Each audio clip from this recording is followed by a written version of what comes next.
ಇವತ್ತು ಈ ಫಿಲಿಂ ಇಂಡಸ್ಟ್ರಿನಲ್ಲಿ ಎಲ್ಲರೂ ಕಷ್ಟಪಟ್ಟು ಬಂದಿರೋರು, ಇಷ್ಟಪಟ್ಟು ಬಂದಿರತಕ್ಕಂಥದ್ದು ಈ ಕಾರ್ಯಕ್ರಮಕ್ಕೋಸ್ಕರ. ಅಲ್ಲಿ ನಿಂತ್ಕೊಂಡು ಒಳ್ಳೆ ಸ್ಟ್ಯಾಂಡರ್ಡೀಸ್ ಇದ್ದಂಗೆ ಅವ್ರಿಗೆಲ್ಲ ಯಾಕೆ ಪನಿಷ್ಮೆಂಟು ನನಗೂ ಅರ್ಥ ಆಗಿಲ್ಲ.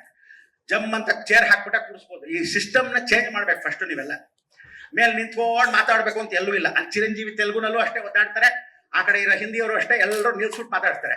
ಕೂತ್ಕೊಳ್ಳಿ, ಬಂದಿರೋದ ಕೂತ್ಕೊಂಡು ಮಾತಾಡಕ್ಕೆ ಲಕ್ಷಣವಾಗಿ, ನಿಂತು ಮಾತಾಡೋಕ್ಕಿಂತ ಕೂತ್ಕೊಂಡು ಚೆನ್ನಾಗಿ ಮಾತಾಡ್ಬೋದು.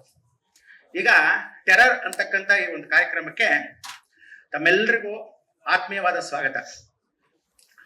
ಏನು ಅಂದ್ರೆ, ಕನ್ನಡ ಚಲನಚಿತ್ರರಂಗದಲ್ಲಿ ಸುದೀಪು, ದೀಪು, ದರ್ಶನ್, ಅಪ್ಪು ಇವರೆಲ್ಲರೂ ಸಮಕಾಲೀನರು ನಮ್ಮ ಆದಿತ್ಯಗೆ. ಆ ಸಮಯಕ್ಕೆ ಫಸ್ಟ್ ಎಲ್ಲ ಹೀರೋಗಳು ದರ್ಶನ್ ಫಸ್ಟ್ ಪಿಕ್ಚರ್ ಬಂದಾಗ ರಾಮಮೂರ್ತಿ ನಿರ್ಮಾಪಕರ ಜೊತೆ ಫೋನ್ ಮಾಡಿ ಗುರುಳೇನೆ ಬಂದು ಆಶೀರ್ವಾದ ಮಾಡಿ ಅಂತ ಫಸ್ಟ್ ಕರೆದಿದ್ದು. ಆ ಸಮಯಕ್ಕೆ ದರ್ಶನ್ ಕರೆದಾಗ ಫಸ್ಟ್ ಪಿಕ್ಚರ್ಗೆ ಆ ಟೈಮಿಗೆ ನಾನೇ ಬಂದೆ. ದೀಪು ಸ್ಪರ್ಶ ಬಂದಾಗ ಸುನಿಲ್ ಕುಮಾರ್ ದೇಸಾಯಿ ದೀಪು ಬಂದು ಕರೆದಾಗ ಆ ಪಿಕ್ಚರ್ಗೆ ಫಸ್ಟ್ ಬರೆದಾಗ ಆ ಸಮಯಕ್ಕೆ ಹೀರೋನು ಪೂಜೆ ಮಾಡಿ ಇಬ್ಬರಿಗೂ ಒಳ್ಳೆ ಆಶೀರ್ವಾದ ಆಗಿ ಅವತ್ತು ಫಸ್ಟ್ ಪಿಕ್ಚರ್ ಕರೆದ್ರು. ತದನಂತರ ಅಪ್ಪು ಪಿಕ್ಚರ್ಗೆ ಪಾರ್ವತಮ್ಮ ಅವರು ಬರಬೇಕು ಶರ್ಮಾ ನೀನು ಅಂತ ಹೇಳಿ ನನ್ ಕರೆದಿರ್ತಕ್ಕಂಥದ್ದು. ಅದು ಮೊಟ್ಟ ಮೊದಲ ಪಿಕ್ಚರ್ಗೆ ಅಲ್ಲೂ ಪೂಜೆ ಮಾಡಿದಾಗ ಆ ಪಿಕ್ಚರ್ಗೆ ಫಸ್ಟ್ ಲಾಂಚ್ ಮಾಡೋ ಸಮಯಕ್ಕೆ ಕರೆದ್ರು. ಇವತ್ತು ರಾಜೇಂದ್ರ ಸಿಂಗ್ ಬಾಬು ಅವ್ರ ಮಗ ಆದಿತ್ಯ ಕರೆದು ದಯವಿಟ್ಟು ಬರ್ಬೇಕು ಗುರುಗಳೇ ಅಂತ ಹೇಳಿ ಅಪ್ಪ ಅವರು ಆಶೀರ್ವಾದ. ಇವತ್ತು ಒಂದು ಒಳ್ಳೆ ಮತ್ತೊಂದು ಸಲ ಕಾಲಿಡ್ತಾ ಇದೆ. ನೀವೆಲ್ಲ ಅನ್ಕೊಂಡ್ ಹಾಗೆ ಟೆರರ್ ಪಿಕ್ಚರ್ ಮೊದಲನೇ ಪಿಕ್ಚರ್ ಅಲ್ಲ ಆದಿತ್ಯಂದು, ಮೊದಲೇ ಕಾಲಿಟ್ಟಿದ್ದಾನೆ. ಆದ್ರೆ ಕನ್ನಡ ಚಿತ್ರರಂಗ ಬಹಳ ಜನ ಹೊಟ್ಟೆ ಕಿಚ್ಚು ಜನ ಜಾಸ್ತಿ ನಮ್ಮಲ್ಲಿ.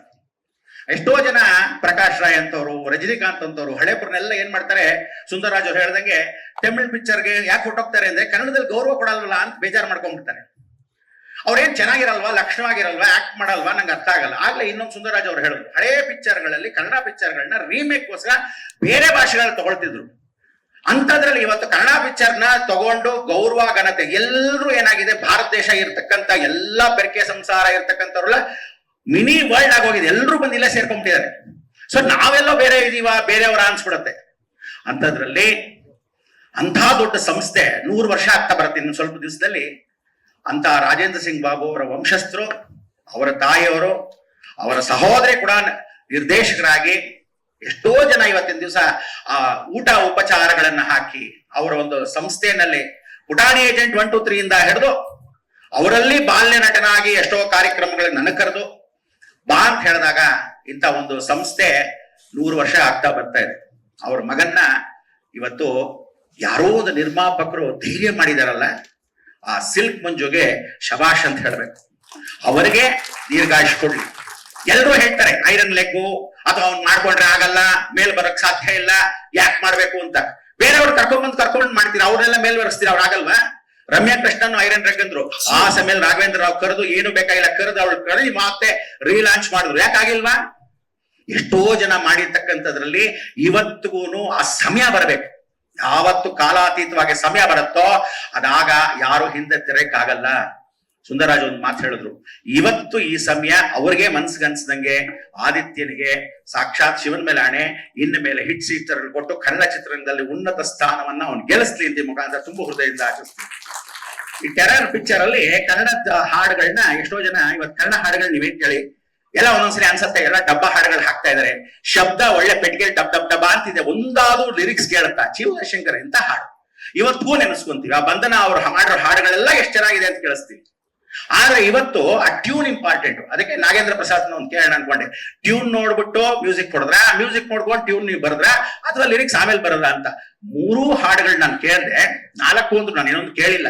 ಆದ್ರೆ ಬಹಳ ಚೆನ್ನಾಗಿತ್ತು, ಸ್ಪಷ್ಟವಾಗಿತ್ತು, ಬಹಳ ಚೆನ್ನಾಗಿ ರಿದಮಿಕ್ ಆಗಿತ್ತು. Important rhythm important. ಆ ಕಾಲದಲ್ಲಿ ರಂಬೆ, ಊರ್ವಶಿ, ಮೇನಕೆ ಅಂತ ಪಾಪ ಹಿಂದಿಯಿಂದ ಕರ್ಸಿ ಅವಳ ಪಾಪ ಇವತ್ತೊಂದು ಕಾರ್ಯಕ್ರಮಕ್ಕೆ ಮಾಡಿಸಿದ್ದಾರೆ. ಯಾವತ್ತು ತಿಳ್ಕೊಳ್ಳಿ, ಒಂದು ವ್ಯಾಂಪ್ ಕ್ಯಾರೆಕ್ಟರ್ ಅಂದ್ರೆ ಹೆಲನ್ ಕರಿಯೋರು, ಜಯಮಾಲಿನಿ ಕರಿಯೋರು ಸಪರೇಟ್ ಆಗಿರ್ಬೇಕು. ಈ ಕಾಲದಲ್ಲಿ ಹೀರೋಯಿನ್ ನೀನೇ ಬಂದು ಡ್ಯಾನ್ಸ್ ಮಾಡೋಣ ಖರ್ಚು ಉಳಿಯುತ್ತೆ ಅಂತ ಕರೆಯೋದಲ್ಲ.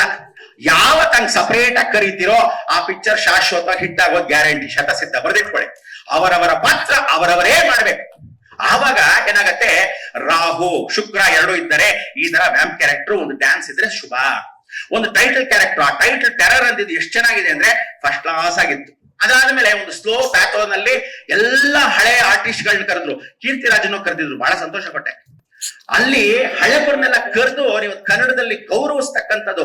ಯಾರಾದ್ರೂ ಬಂದ್ರೆ ಮೊದಲು ರಾಜೇಂದ್ರ ಸಿಂಗ್ ಬಾಬು ಬಂದ್ರೆ ನೀವೆಲ್ಲ ಹಿಂಗ್ ಕೂತ್ಕೋಬೇಕಾಗಿರ್ಲಿಲ್ಲ, ಎದ್ ನಿಂತ್ಕೋಬೇಕಾಗಿತ್ತು. ಎಲ್ಲ ವಿಷ್ಣುವರ್ಧನ್ ಎಲ್ಲರೂ ನಿಂತ್ಕೊಳ್ಳೋರು. ಡೈರೆಕ್ಟರ್ ನಿರ್ದೇಶಕರು ಗೌರವ ಕೊಡ್ತಿದ್ರು. ನಿರ್ಮಾಪಕರು ಬರ್ತಾ ಇದ್ರೆ ಹೀರೋ ಹೀರೋಯಿನ್ ಅಂದ್ರೆ ಹೀರೋಯಿನ್ ಕೂತ್ಕೊಂಡಿದ್ರೆ ನಿರ್ಮಾಪಕರು ಬಂದು ಕೈ ಕಟ್ಕೊಂಡು ನಿಂತ್ಕೊಂಡಿದ್ರು, ಅವ್ರನ್ನ ಕಾಪಾಡ್ತಾ ಇದ್ರು. ಈ ಕಾಲದಲ್ಲಿ ಹಂಗಲ್ಲ, ಹೆಂಗಾದ್ರೂ ಹಾಳಾಗೋಗ್ಲಿ ಅಂತ. ಸಿಲ್ಕ್ ಮಂಜುನ ಇವತ್ತಿನ ದಿವಸ ಧೈರ್ಯ ಮಾಡಿ ಒಂದೊಳ್ಳೆ ಕಥೆನ ಒಪ್ಸಿರ್ತಕ್ಕಂಥದ್ದು ಯಾರು ಅಂದ್ರೆ ರಾಜನ್ ಶಿವರಾಮ್. ಆ ರಾಜನ್ ಶಿವರಾಮು ಅವ್ರ ಮನ್ಸಲ್ಲಿ ದೂರಿ ಒಳ್ಳೆ ಕಥೆಯನ್ನ ಯಾರ್ಗ್ ಮಾಡೋಣ ಅಂದಾಗ ಅವನ ಆರಿಸ್ಕೊಂಡಿದ್ದಾನಲ್ಲ, ನಿಜವಾಗ್ಲೂ ಮೊಟ್ಟ ಮೊದಲ ಚಿತ್ರ ಆಗಿದ್ರು ತುಂಬಾ ಚೆನ್ನಾಗಿದೆ. ಅವನಿಗೆ ಪ್ರೋತ್ಸಾಹ ಕೊಟ್ಟು ಇನ್ಮೇಲೆ ಕನ್ನಡ ನಿರ್ದೇಶಕರಲ್ಲಿ ಅವನಿಗೂ ಒಂದು ಒಳ್ಳೆ ಸ್ಥಾನ ಕೊಟ್ಟು ಒಳ್ಳೆ ಒಳ್ಳೆ ಪಿಕ್ಚರ್ಗಳು ನಿರ್ದೇಶನ ಮಾಡಿ ನೋಡಿ. ಅಲ್ಲಿ ಇರ್ತಕ್ಕಂಥ ಮೇಕಿಂಗು, ಅಲ್ಲಿ ಇರ್ತಕ್ಕಂಥ ಟ್ಯೂನ್ ನಲ್ಲಿ ಆ ಮ್ಯೂಸಿಕ್, ಅದ್ರಲ್ಲಿ ಬ್ಯಾಕ್ ಗ್ರೌಂಡ್ ಇಂಪಾರ್ಟೆಂಟ್. ನೀವು ಫಿಲ್ಮ್ ನ ಇಳಿಯರಾಜ ಎಂತ ಸತ್ತೋಗಿದ್ದ ಪಿಕ್ಚರ್ನು ಕೂಡ ಹಿಂದೆ ಬ್ಯಾಕ್ ಗ್ರೌಂಡ್ ಮ್ಯೂಸಿಕ್ ಕೊಟ್ಟು ಗೆಲ್ಸಿರೋದುಂಟು. ಅದು ರಜನಿಕಾಂತ್ ಅವಾಗವಾಗ ಇಳಿಯರಾಜ ಹೇಳ್ತಾರೆ, ಈ ಪಿಕ್ಚರ್ ಅಲ್ಲಿ 3 ಹಾಡು ಹಿಟ್ ಆಗಿದೆ ಅಂದ್ರೆ ಒಂದು ಪಿಕ್ಚರ್ ಅಲ್ಲಿ 1 ಹಾಡಾಗಿ ಹಿಟ್ ಆಗೋದೇ ಕಷ್ಟ. ಅಂತದ್ರಲ್ಲಿ 3 ಹಿಟ್ ಆಗಿದೆ. ಯಾವತ್ತು ತಿಳ್ಕೊಳ್ಳಿ, ಹಿಟ್ ಮಾಡ್ಬೇಕಂದ್ರೆ ಪಿಕ್ಚರ್ ಪೂರ್ತಿ ಹಿಟ್ ಸಾಂಗ್ಸ್ ಇರ್ಬೇಕೆ ಹೊರತು ಕೂತ್ಕೊಂಡು ಎಲ್ಲೋ ಕೂತ್ಕೊಂಡು ಕೇಳೋದಲ್ಲ. ಒಳಗಡೆ ಹೋದ ತಕ್ಷಣ ಹೊರಗಡೆ ಬಂದ ತಕ್ಷಣ ಯಾವ ಹಾಡಪ್ಪ ಏನೋ ಅರ್ಥ ಆಗಲ್ಲ ಅಂತ. ನೀವು ಅದೇ ಬೊಂಬೆ ಹಾಡು ಅಂತ ಇವತ್ತು ಹಾಕಿದ್ರು, ನೀವು ಏನ್ ಗುರುಗಳೇ ಬೊಂಬೆ ಹಾಡು ನೀವು ಮಾತಾಡ್ತೀರಿ ಅಂತ. ಟ್ಯೂನ್ ಚೆನ್ನಾಗಿದೆ, ಆ ಟ್ಯೂನ್ ಸ್ವಲ್ಪ ತೆಲುಗು ತಮಿಳು ಎಲ್ಲ ಮಿಕ್ಸ್ ಆಗಿದೆ. ಇದು 5 ಭಾಷೆಗಳಿಗೆ ಹೋಗಿ ಪ್ಯಾನ್ ಇಂಡಿಯಾ ಚಿತ್ರ ಆದಂಗೆ ಅವನ್ನ ಒಳ್ಳೆ ಮಲಯಾಳದವರು, ಒಳ್ಳೆ ಹಿಂದಿಯವರು, ಒಳ್ಳೆ ವಿಶೇಷವಾಗಿರೋ ತೆಲುಗುನವ್ರನ್ನ ಅವನ್ನ ಆರಿಸ್ಕೊಂಡು ಈ ಪಿಕ್ಚರ್ ಇಂದ ಬಹಳ ಚೆನ್ನಾಗಿ ಆಶೀರ್ವಾದ ಪೂರ್ವಕವಾಗಿ ಯಶೋಕೀರ್ತಿ ಪದವಿ ಅವನಿಗೆ ಸಿಗ್ಲಿ ಅಂತ ನಾನು ತುಂಬ ಹೃದಯದಿಂದ ಆಚರಿಸ್ತೀನಿ. ಕೆಲವು ಹೀರೋಗಳು ಒಂದೇ ಪಿಕ್ಚರ್ ಮಾಡಿರ್ತಾರೆ, ಡಬ್ಬ ನನ್ನ ಮಕ್ಕಳು ಅಲ್ಲೆಲ್ಲೋ ನಡ್ಕೊಂಡು ಹೋಗ್ತಾ ಇರ್ತಾರೆ, ಬರ್ತಿರ್ತಾರೆ, ನಾನೇ ದೊಡ್ಡ ಹೀರೋ ಅಂತಾರೆ. ಸಾವಿರಾರಲ್ಲಿ 100 ಪಿಕ್ಚರ್ 60 ಪಿಕ್ಚರ್ ಮಾಡಿದವರು ಕೈ ಕಟ್ಕೊಂಡು ಎಲ್ಲೋ ಇರ್ತಿದ್ರು.